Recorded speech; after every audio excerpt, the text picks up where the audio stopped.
Welcome into the Backroads Bill Podcast. I'm Ben, and today our podcast is really on what we strive to do here on this show, which is telling stories, extolling the geographical virtues, the land, and the people, because at the end of the day, it's really what geography is at the heart of it.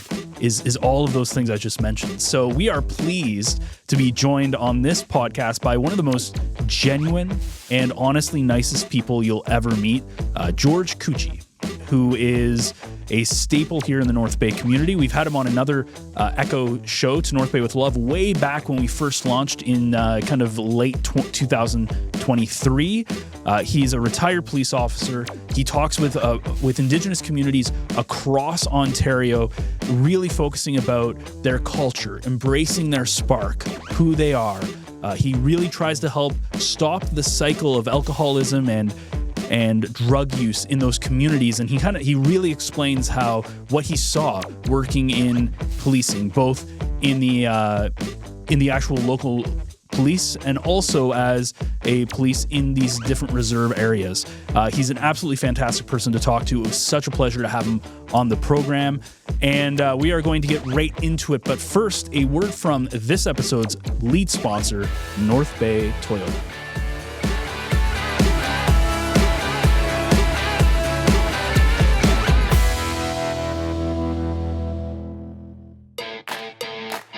It's time to Toyota at North Bay Toyota. From the bold and adventurous RAV4 to the fuel-efficient and stylish Corolla Cross to the powerful and rugged Tacoma, there's a Toyota for everyone. Need extra space? The Highlander, Grand Highlander, and Sienna have room for the whole family. Want to go green? Check out Toyota's complete lineup of hybrid vehicles like the Prius, Camry, Crown, and all-new Crown Signia, and more. Wherever you're headed, Toyota's legendary reliability, advanced safety features, and cutting-edge technology will get you there with confidence.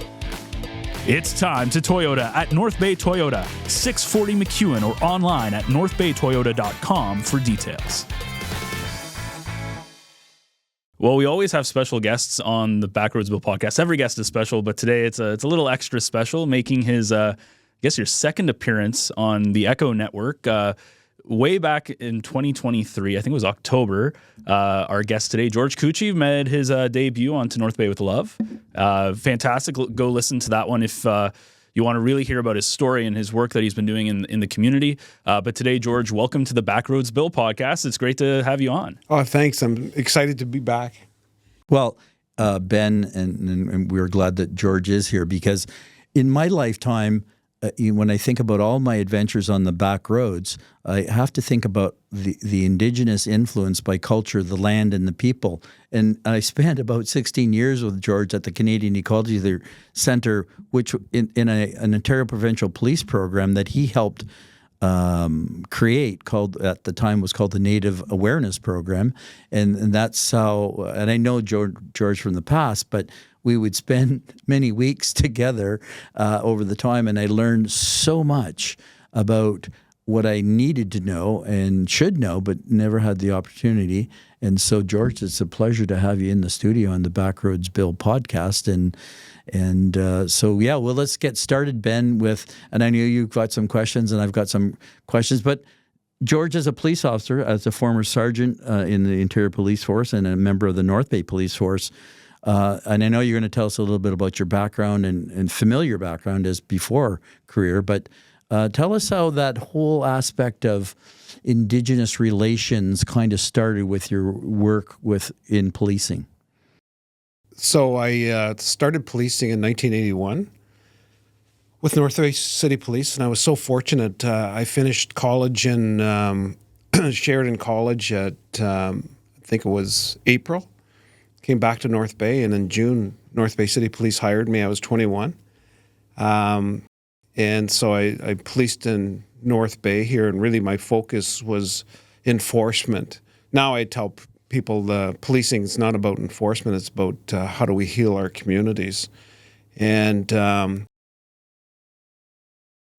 for me, when we worked with North Bay City Police, there was we had a lot of interaction with the people of the James Bay Coast during the school year, Friday, Saturday night.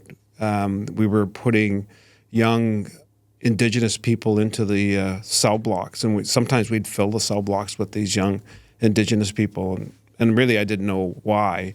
So that kind of started me, and then I was here 9.5 years, and then I got a call from my community saying they needed a police officer. They didn't have one then, Nipissing First Nation, and they wondered if I would come back and police my own community. So I knew that I needed to go back. I'd left North Bay because I was kind of running away from who I was, and so then I thought, I need to go back to my own community to police. And you spent time there, and then transitioned to the Ontario Provincial Police. But when did and you're an educator now, you're retired, but you're an educator. When did you understand during your policing career that Native and non-Native police officers needed to know about Indigenous culture and the background of residential schools and again, all those aspects of when was there a moment, or was it a gradual thing? Oh, I think when I went out to my community, they were saying we only get 50 calls a year. We're in North Bay City Police, like a busy Friday, Saturday night, we might be getting 12 to 18 calls per officer. So it was fairly busy. And then working out in my own community, they said we were only getting 50 calls a year. And so I started to work out there, and the numbers of calls jumped within the first month that I was there. And I questioned the sergeant. I said, you guys told me there was only 50 calls a year, and I probably, doubled the numbers of calls now. And he said, the reason probably is because people know that you will come, that you'll answer the calls. Where before, if they called the OBP, somebody might not come. And but I was thinking back when I was a kid in our community, let's say if something happened in our community, people wouldn't call the OBP or the police because they'd say, if we call the police, we'll be in trouble. And the police only actually came into our community when there was trouble.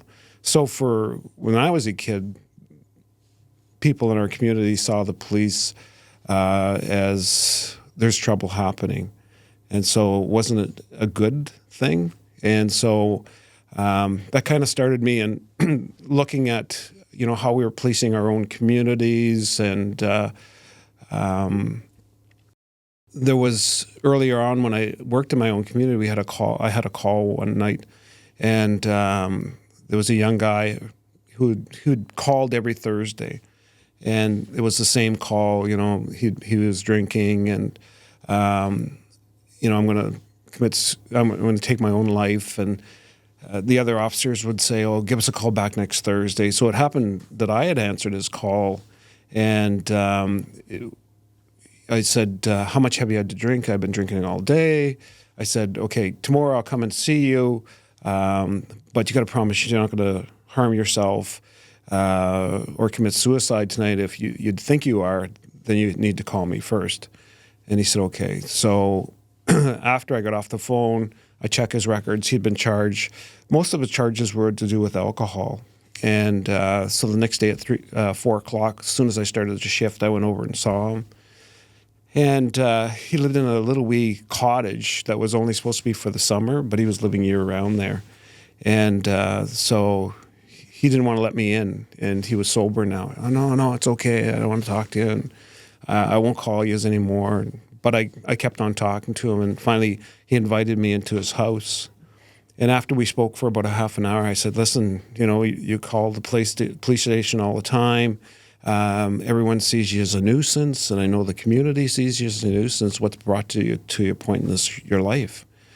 And he says, in the 1960s, a new priest comes to our community, and he's an innovator. He brings a pool table, puts it into the basement of the church, and he's got the altar boys all back together, and he owned a boat, and so he'd go fishing, and the altar boys, and back then not very many people owned cars in our community, so get in the car, go for a ride to these different churches. And Nipissing, actually, at one point, we had 4 churches in our community. And so they would go from one end to the community to the other. And So after the when I spoke to him, he then divulged that this priest had been sexually assaulting him and 10 other boys in the community. And so we did a large investigation and really kind of started to open my eyes about the what was happening in our community that nobody was talking about. And then later on, I started to learn about the effects of residential schools in our community. Then shortly after that, there was a shooting in Ipperwash with Dudley George. When I first heard of the shooting, I thought, oh, why were the Indigenous people in the park? They shouldn't have been there. And so when they sent me down, I was going to act as the liaison between the so-called warriors, the community of Kettle Stony Point, and the OPP and Sarnia police. And when I heard the testimony of the officers, I realized, man, this is bad. It was truly a black mark on the OPP history. And the officer was convicted of the shooting, and it really changed my my perspective of how we were policing in First Nation communities. And while I was there, a friend of mine, Paul Tribbett, who worked with the OPP, and he was tasked with putting a program called Native Awareness Training. And so they asked me, would you be interested in doing this? And at 30 years old, I knew nothing about my own culture or who I was. And so I said, sure, I could teach, learn, and heal all at the same time. And so basically that's where it started to happen. I love that. Teach, learn, and heal. And I'm glad you mentioned Paul, because we have a room commemorated to Paul's spirit at the Canadian Youth College Center. He's passed, and there's a raven that still comes by, and we always tingling. My legs are tingling right now because I always look up and say, "There's Paul." Yeah. And so that was the initiation, the spark, and so how did you put the program together? Because again, hearing that story about Ipperwash, the officers were not prepared. No, I think a lot of our history was erased. And I always talk about when I went to school, at the Catholic school here in North Bay, I went to Corpus Christi. And when I went to school back in the 60s, when we went into the school, there was no Indigenous artwork. There was none of our songs or stories or even our history was involved. And really the schools at that time, we were going there to erase our culture, our language, and who we were. And so it was, even when I remember the school bus would come up to the school, so everybody was waiting for the bus, and they'd say, oh, it's the Graniteville bus, or it's the Pinewood bus. And then when our bus come up, they'd yell, it's the Indian bus. And I remember as a kid, I go, oh my God, even my bus is Indian. And so again, back then we were seen as less than, and we were kind of just put to the side. Even our culture or the history of who we were was never spoken about. And when my father came back from residential school, he countercultured us. So whatever he was taught at the residential schools, which is a lot of bad things, he brought those back into the community. We never spoke our language, our culture, our history. And he would tell us too, like if we went into North Bay, be careful, don't go by yourself because people will beat you up.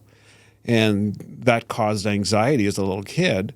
And so what I realized as we got older, like 2 or 3 of my brothers would travel together. And then we could see fear in people's face. Oh, there's the Indians, you know? So again, it was always that thought in the people's mind that we were less than. And so really who was teaching society was it wasn't just the churches that you can blame for the history of Indigenous people, but it was society as a whole, teachers, police officers, the hospitals. And so it was society as a whole saw us bad. Even our teachers would tell us that we were drunk, lazy, and uneducated. And some of my friends believed that as kids. Oh, maybe we are, who we are. And so again, it was when, as they got older, they became police officers, and it was still the mindset of that generation because where else were they learning their history? When we watch old Western movies like John Wayne, Clint Eastwood, who was always the bad guys? It was us. And I remember as a kid, we'd watch old Western movies, and after we'd watch those Western movies, we'd go play outside. I got 10 older brothers, and so we'd play cowboys and Indians. So the older ones got to pick who was going to be the cowboys, who was going to be the Indians, and guess who was picked as the Indian all the time? So it was the last thing I wanted to be was Indigenous. Yeah. And so as I became a police officer, the racism that I saw in policing was really everywhere. There was a lot of racism and we needed to, every time I used to talk to officers, it was almost like we had to justify why we were still here. So that was what we were tasked with. I often think historically, as you said, all society as a whole, but you go back to those, in the early days, what made the news were the priests, Anglican or Catholic, that assaulted the young students, and then events like Ipperwash, and then all of a sudden the Truth and Reconciliation. But there were things that, it was a gradual process to all of a sudden, and then the results of Truth and Reconciliation. But during that time period, going back to Paul and the Native Awareness Program, as it was called, tell us a bit about how you structured that, because again, it occurred at the Canadian Ecology Centre for approximately 16 years, and it was a week-long training session, and you had to bring Native and non-Native, non-Indigenous people, police officers in, and others as well. How did you, and I recall, there was that portion of the residential schools, and again, I just came back from Wapusk Trail, the longest seasonal road in the world, that we drove from Pewanuck back through Washoe, Fort Severn, through Shamattawa, and back to Manitoba. And I had the privilege of being for hours in a car speaking to, in my lifetime, the first residential school survivor I've ever talked about, and the impact on that, and today, and the impact you've had on me. But going back, what did you want to bring to the police officers? Because they weren't prepared, as we said, in Ipperwash and policing in general in their own communities, which is racism was everywhere. But how did you structure the program? I know over the years probably you tweaked it, but what did you thought? Perhaps Paul and what did you thought? We've got to do this. Obviously the residential school part, but all the other part. How did you put that together and put it together in a package for a week, finished off with a sweat? So when we first started to do it, we looked at how we were going to develop the course, or how we were going to make the officers come. And Paul said to the superintendent that we were talking to, he said, before we even start, he said, my grandfather used to say that we can make a fire with dry wood instead of wet wood, and that let's not force the officers to come on the course. Let us run a couple of courses and see how it comes. We'll get volunteers to come. And so the first couple of courses, we held them in Espanola. And then, so what we looked at was we got to explain the history about treaties, guys like Christopher Columbus. They used to talk about Christopher Columbus in our history books, came to the New World, found the Indigenous people. We were naked and cold. The Europeans found us, and there was nobody using this land. So we wanted to talk about how Indigenous people stood on their own. They had their own culture. They had their own language. They made allies. They were politicians. Our travel went north to south, east to west. So we wanted to talk about the history of Indigenous people. So how we got here. And then we talked about current issues, what was happening, and then we talked about residential schools. So we wanted to talk about, the land base, our culture comes from that, our values, our attitudes, and at the top of that pyramid is our behaviors. And so a lot of times when we see people, we don't understand. We only can see their behaviors. And I always say that when we meet people, we always meet two people, the person that you can see and the person that you can't see, that everybody has a story. And so for Indigenous people, when we're seen on TV, on the news, either we're dying, dead, or complaining. So people had to understand what was underneath there. And an anthropologist that came on the course up in Mattawa, after I spoke, he said, when you talk about that structure, he said, when you take someone's culture, it's going to be filled with alcohol and drugs, because there's that void about that sense of belonging, where you come from. And so when we built that training, then we thought, okay, let's do some circles. Let the officers speak. In our traditional circles, when we come in through that eastern door, everybody sits shoulder to shoulder. No one's any bigger. No one's any taller. And that when we pass that stone around, the person that holds the stone is the person that can speak. For Indigenous people, especially in the courts, when I used to go to courts, I'd see a lot of, and you see it in the courts now, lots of Indigenous people in there, or people that mental illness or addictions. And sometimes the lawyers would say, don't speak, I'll speak for you. Or I heard one of the lawyers say one time, he said, everyone is innocent until proven poor. So once you can't afford it. That's a very interesting line. So for Indigenous people, I remember they'd say, don't say anything, I'll talk. And then what happens is they say, just plead guilty. But the next time he's in court, now he's got a record. And in Canada, Indigenous people make up roughly 4.9% of the population of Canada, and we make up 34% of the federal prisons. Women almost make 50%. Some of the provincial jails that have gone to Monteith, 83%. And I heard in Kenora, it's 90% in the provincial jails. So for people, when they come into that circle now, when I talk to the officers, everyone gets a chance to speak in the circle. So that your voice can be heard, but also that your voice can be, you can speak in that circle. So we give everybody a chance. We pass that stone around. And it's amazing when we brought those officers in that circle and started to pass that stone around, people would start to talk, not just about Indigenous people, about some of the traumas that they had gone through. Mm-hmm. And I remember a couple of times in the courses, I'd say, okay, we're going to pass the stone around. And people go, I don't know, maybe we shouldn't pass that stone around, because now there were that opportunity to speak. So then we decided, let's do a sweat lodge. So we invited everybody into that sacred sweat lodge. And so everybody took part in preparing the sweat lodge. We used to steal the stones out of the ecology center. And I'd say approximately 5,000 to 6,000 officers came on that week-long training out in Mattawa.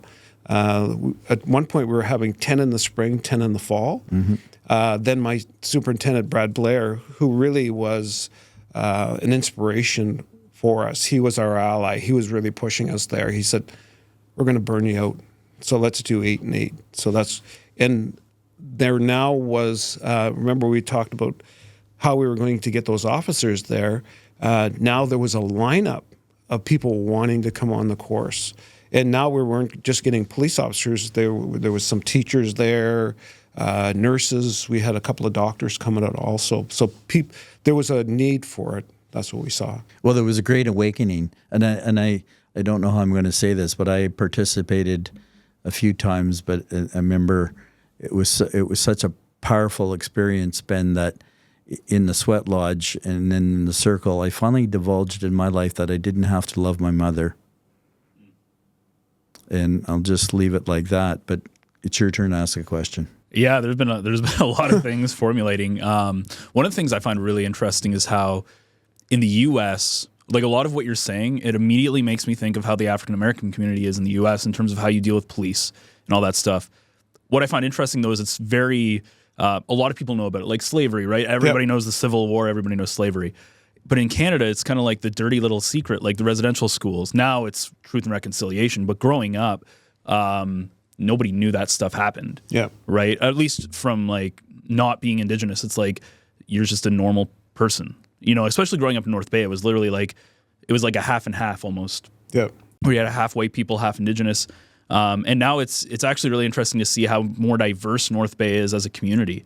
But one of the really interesting things, going back to what you're talking about policing, there was a movie, and I can't remember. It came out recently. It was one of those festival movies, and it was all about how basically jurisdiction between the government police or the municipal police and like the Indigenous police.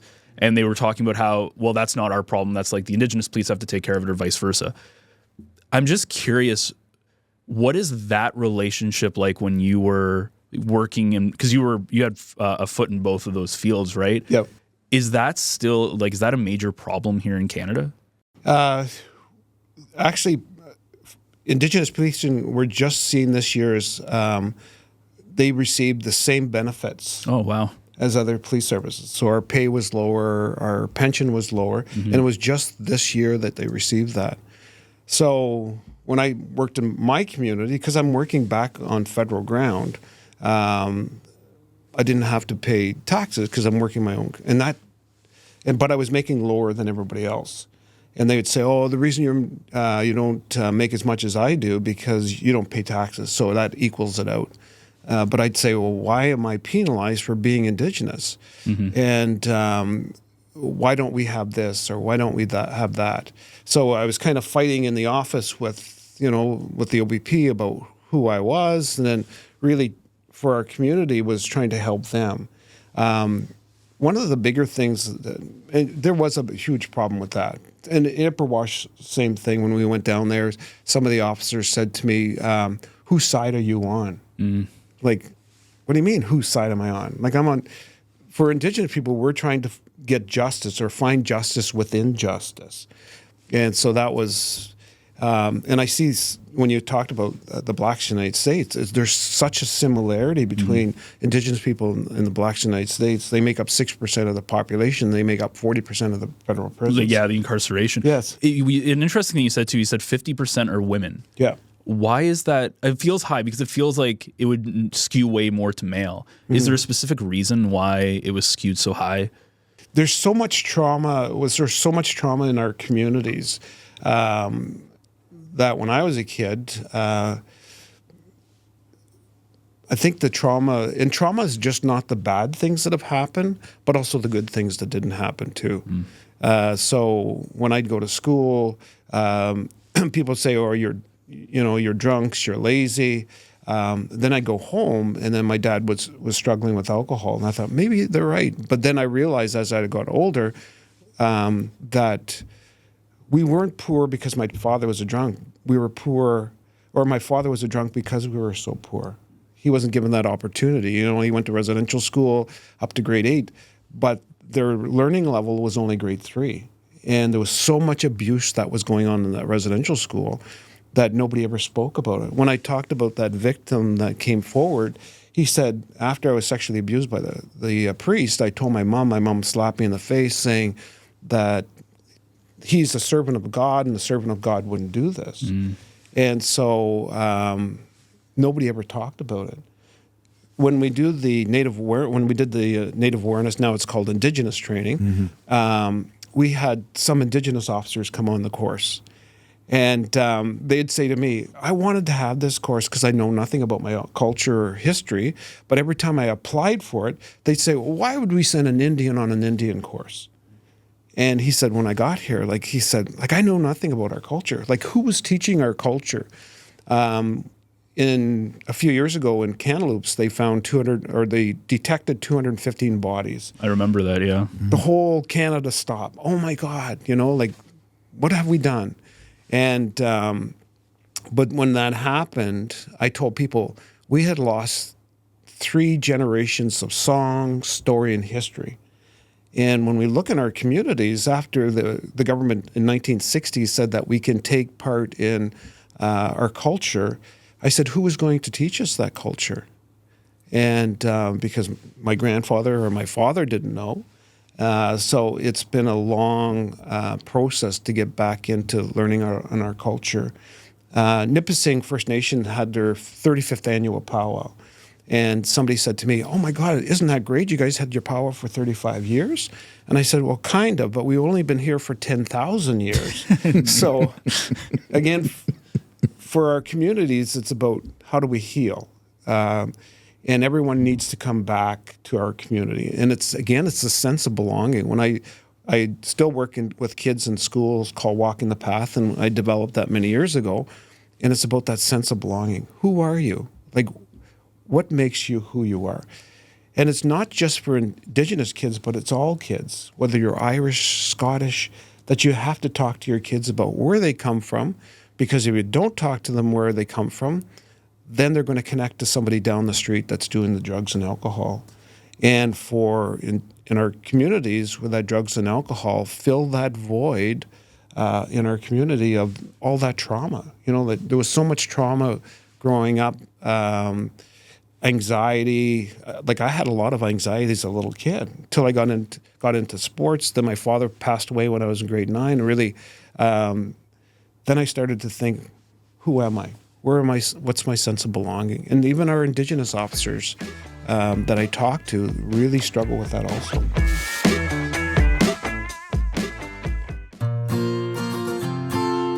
Sports aren't just what we do, they're who we are. Source for Sports North Bay is your advocate, your local support system, and your biggest fan.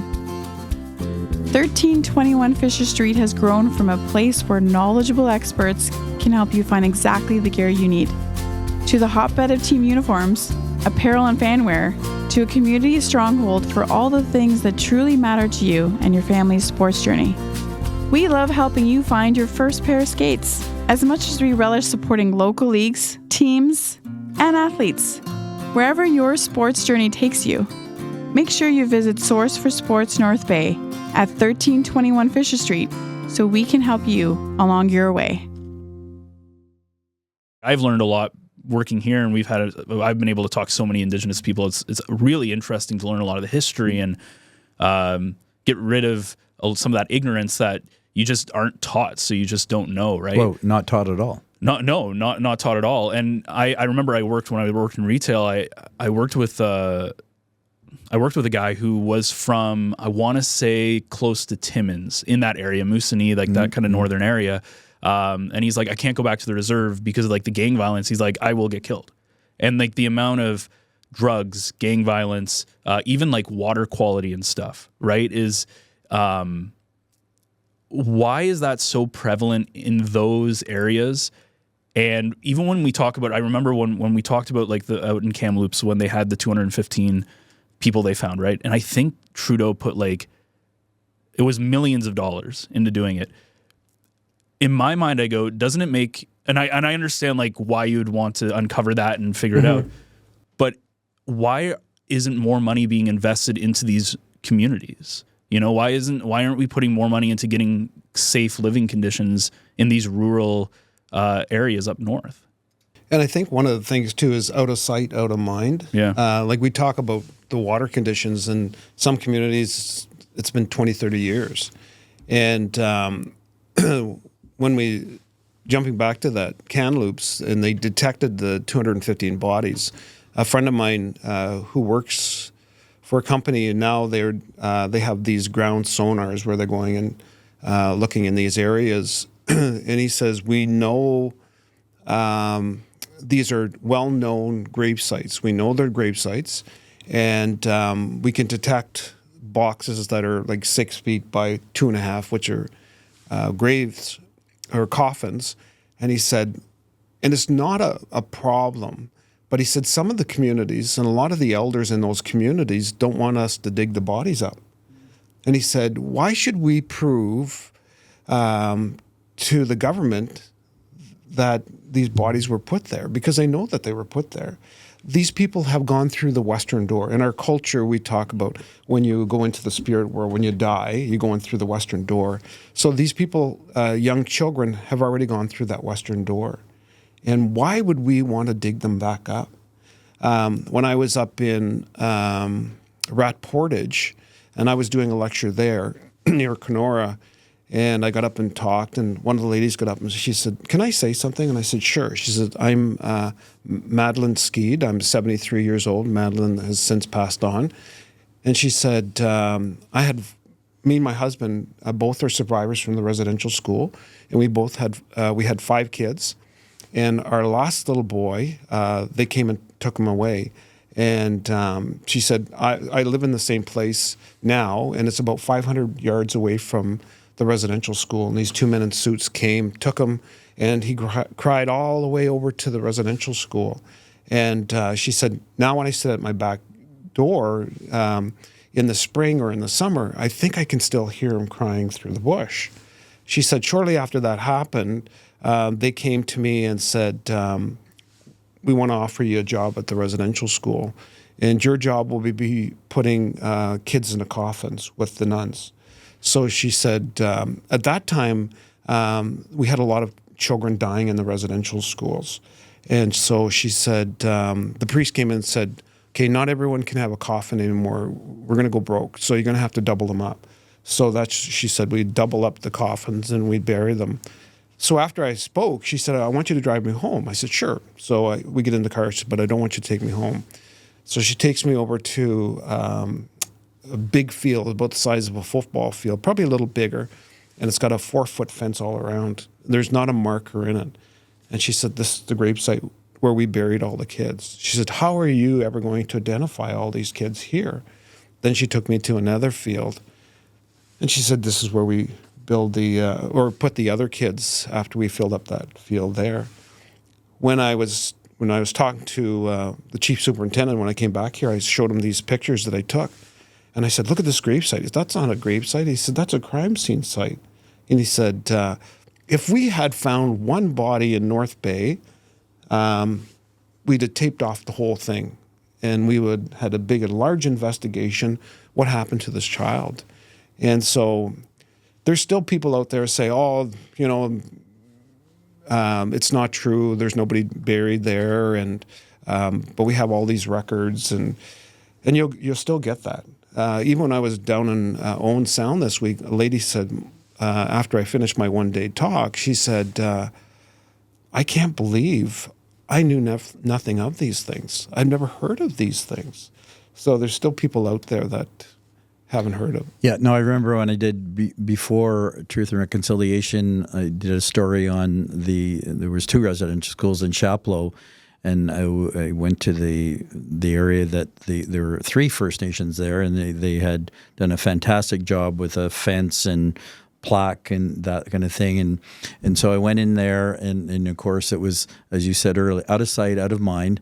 You could see where all the children were basically dumped. And at the time, Ben, you weren't even an Indian. You were a number because there were a little metal tag. Okay, wait. Yeah.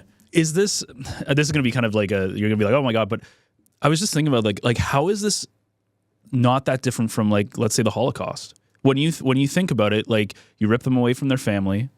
It's not a perfect comparison, but like, you're numbering them, you're destroying their heritage, they're dying in droves. Like, everything you're talking about when you're explaining all this stuff, I'm like nobody talks about this. And the Holocaust, obviously a terrible thing that happened, and it's this big thing. And yet we did maybe not to the same degree, but there's a lot of parallels. Well, George will comment, but this is the black side of Canadian history. Yeah. I mean, that's how it's referred to often. But George, I'll let you talk about that. My father went to residential school. They'd called him a savage. And everybody got a number when they went to the residential school. And so then when he came back, they started to call us Indians. So everybody was an Indian. And then the government changed it. We went from Indian to, even when I went to policing, we were special constables. So the OPP were full-fledged, and we were special. And I remember in the training, the sergeant said, okay, you guys over here, you're special. And I put up my hand and I said, when I was a kid, special got on that little yellow bus with a hockey helmet. And they go, oh, no, you're not that type of special. We're going to call you First Nation. So then I come back to Sturgeon Falls, work with the guys there. And every time we went to a call, the OPP would say to me, say to the victim, okay, this is Constable so-and-so, Constable so-so. Then they point to me, this is First Nation. They do that every time. So finally I said, guys, I know I'm First Nation. You don't have to keep on telling me. But the next time we go to a call, I want to introduce everybody. Oh, okay, sure. So we go to the next call. I said, this is Irish Constable so-and-so. This is French Constable so-and-so. So then they said, okay, we're not going to call you First Nations anymore. Then they went to Aboriginal. So the day they called us Aboriginal, we get a call when I was down at police headquarters from the head of the Union of Ontario Indians, or Anishinaabe Nation now, and they said, we are Anishinaabe people. And the boss looks at me and he says, oh my God, we just spent all this money changing Aboriginal policing. Now they want us to change the name. What do they want us to call them? And I said, you know what? I said, in North America, there's 500 nations people speaking over 365 different languages. We're not all the same. I said, maybe we should start to ask. Yeah. And now they call us Indigenous. So really what they've done is taken a big umbrella, put it over top. And so you could be Mohawk, you could be Cree, but now it's a big umbrella just putting us all under the same. We're different nations of people. And with history, again, it was erasing that history. It's the dark side of history, and people never wanted to talk about it. Like even in our own community, we struggled. The victims struggled about talking about it because there was a lot of shame in that. My father came back, and there was a lot of shame in who we were. When I talk to our youth in schools, I say that you're not put onto the earth to stare at your feet. You got to look up, be proud of who you are, about your nation, your culture, where you come from. When I was a kid, there was no talk about who we were. Like when I went to Corpus Christi here, there was Italian kids, French kids, Irish kids, Scots. And when the Italians came to North Bay, they talked about their language, their culture, the French. They also had clubs, the Germania Club, the Davide Club, all these different clubs. And for me, I didn't know where it came from. So I always joke when I teach everybody, I said, when I went home, I asked my dad, I said, where did I come from? And he said, well, okay, I talked to your 10 brothers. We got to go for a walk. We go out to the bush. And he said, okay, I'm going to tell you where you came from.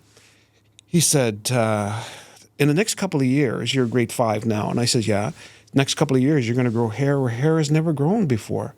So I think, I'm going to be a werewolf. This is awesome. He says, you're going to feel all gushy. You're going to meet girls. You're going to feel gushy inside. When you speak to them, your tongue's going to swell, and you're going to sound like an idiot. And he says, so that's what happened to me. He said, then I met your mom, and then we fell in love. Then we got married. Then once you get married, you don't have sex until you get married. Then we got married, and we had sex, and then this stuff goes inside your mom, and then you come out of her yoo-hoo, and he's sweating, I'm sweating. And he says, do you understand where you came from? And I said, well, kind of, but Johnny in class said he came from Timmins. But I always remind parents, you got to tell your kids where they come from. About your culture, your sense of belonging, who you are, your language, the music, everything like that. Those simple things are so important for our kids. Yep. So that they don't have that anxiety, they don't have that trauma that they're carrying. That trauma can be passed down. They say one man's voice or one man's action can change 7 generations to come. When I talk to our young people, I say, you be the circuit breaker in your community. So it's not being passed down, that violence isn't being passed down that was gifted to you.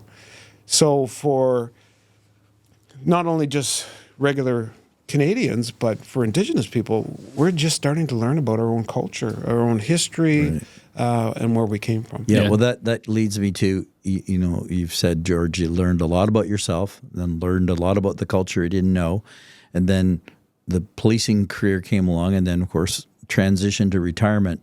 I'd like to know, since then and during, because you're an educator, what differences have you seen in awareness with Indigenous people, non-Indigenous?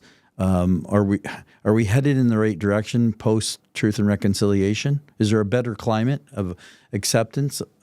I think so. Some may argue with me, but I think we're going in the right direction. like even simple things like with the North Bay Battalion here, Adam Dennis. Yep. The last 4 years, 5 years ago, I said, can we do an Indigenous Day just to represent who we are? Yeah, sure. And I go to local businesses on the First Nation, say, can you buy some tickets? Then we'll go out to different schools where there's kids that can't afford tickets. In the 5 different community First Nations, I deliver those tickets. So again, it's to showcase about our history. And I know some people get, still mad about what we do at the arena, but again, it's about teaching about our culture. The school boards here are very favorable when we do things. May 29th, I think, we're having a citywide powwow at Memorial Gardens. We had one last year with the mayor. You had one in Lee Park, though, didn't you, before? Well, that's the Friendship Center. That's French. Okay. Yeah. So the one at Memorial Gardens is all grade 5s and 6. All schools from North Bay come. So we get as far as Powassan, Mattawa come, Sturgeon Falls. And last year we had 3,000 kids. Wow.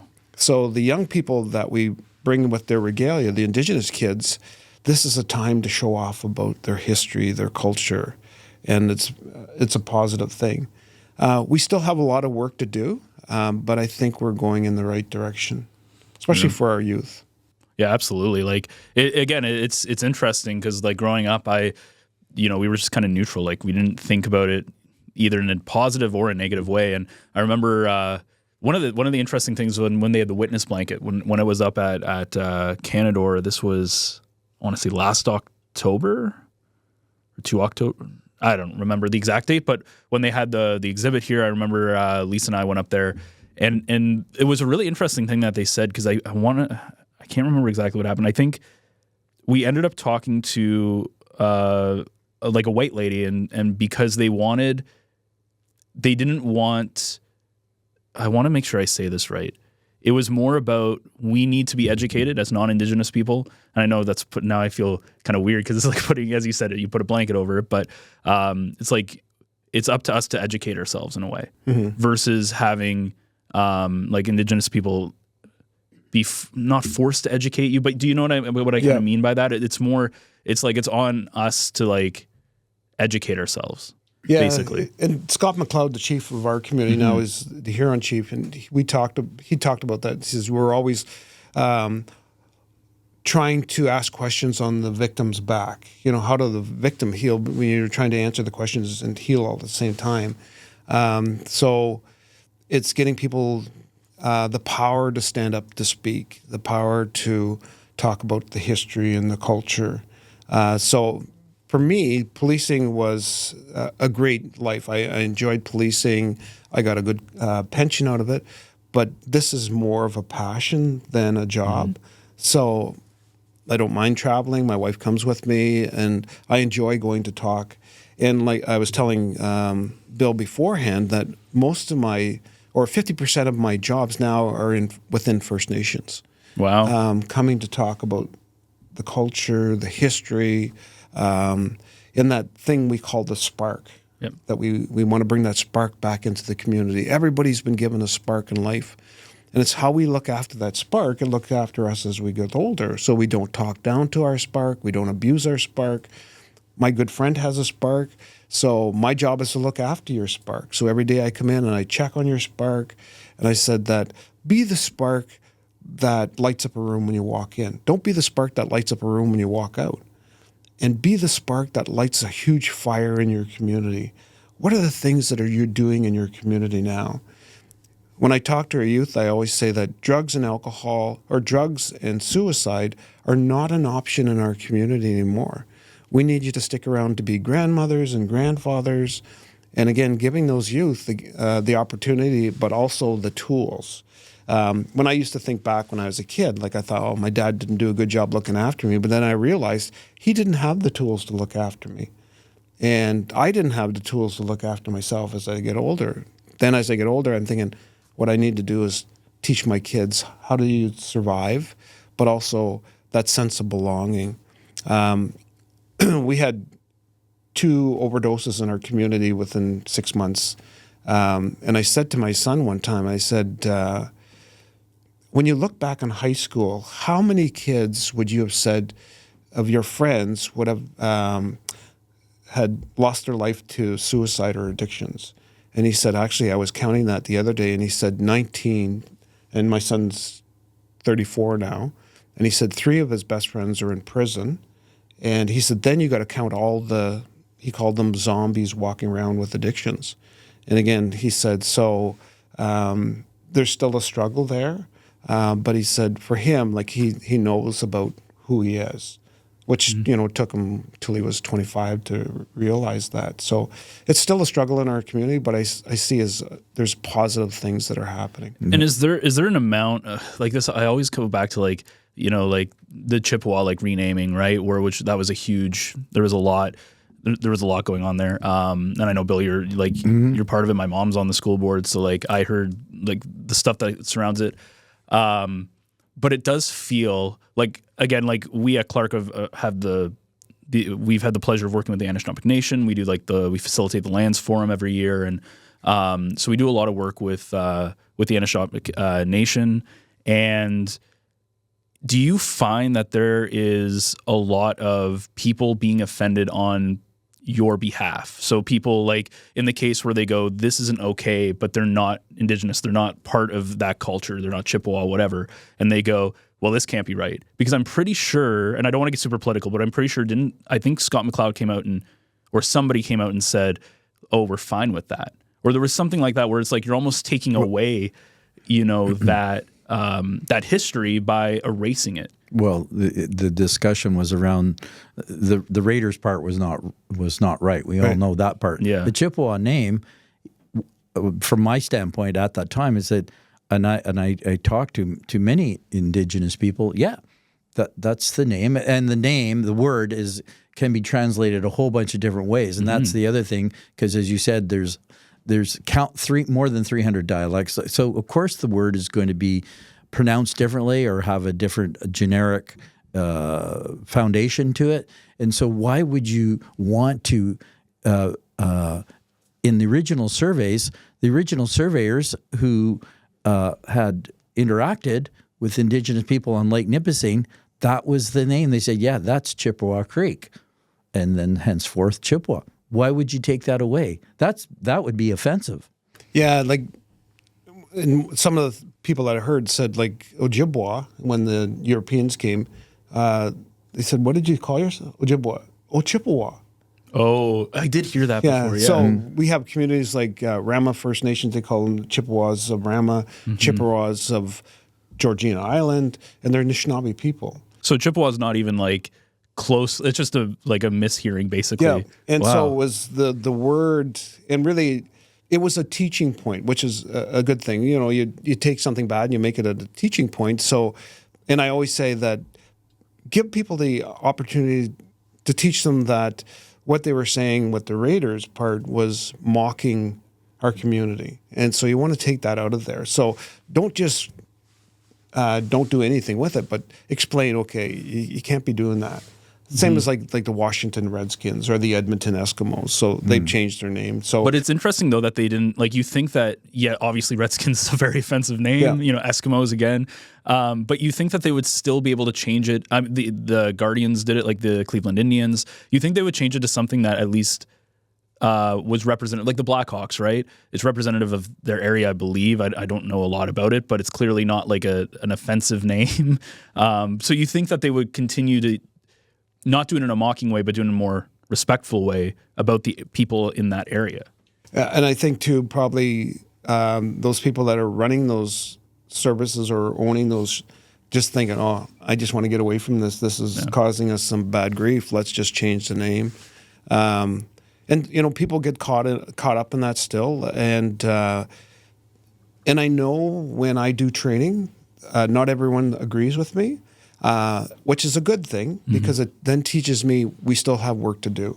That we just, okay, if everybody's happy with me, then I need to go home. But when people say racist things, I know that we still have a lot of work to do. In the United States, same thing. I was going to ask that. Sorry, Bill. I was going to ask that because, so here's the interesting thing.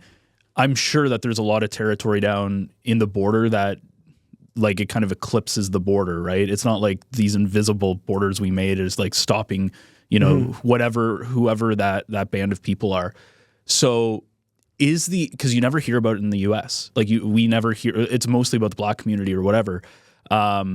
What is it like in the US versus in Canada? And are those barriers a thing? Are there people that kind of go between the two countries and stuff because their traditional territory went between there? Right near Cornwall, Ontario is a good example. Akwesasne, parts in Quebec, parts in Ontario, and parts in the United States. Wow. So they travel back and forth. I don't think the United States is doing a good job with Indigenous history. There's still they don't talk very much about residential schools. I think Canada's done, but I don't live in the United States either. But I think we're doing better now than we were back when I was a kid. Like, we talk about it, and again, it's for our youth, so that when we had the summer camp, when I brought all the kids in, and I said, okay, we're going to pass the stone around. Just tell me where you're from. And we'd bring 30, 40 kids into our summer camp at Spirit Point, and so the kids would pass the stone around, and I said, okay. I said, I want to ask you a question, but you don't have to answer. I said, how many here want to grow up to be an alcoholic? Nobody put their hand up. How many here want to be drug addicted? Nobody put their hand up. I said, how many want to take your own life? Nobody put their hand up. Then I said, okay, I'm going to ask you another question, but you don't have to answer it. I said, how many here know somebody that has somebody in your family that has an addiction, or your community? In one camp, we had 100% put up their hand. Then I said, how many here know somebody that struggles with alcohol in your family or your community? 100%. Then I said, how many kids here know somebody that has taken their own life in your family or your community? 100%. Then I tell kids that when you come into the circle, we all come in with a broken piece. You're not broken. You just have to learn about that broken piece so that you're not repeating it to the next generation. What I want you to do is recycle those things. So when I grew up, I needed to recycle those things. And I said that we have enough anger in our community. You shouldn't play the anger card, shouldn't be using it as a shield.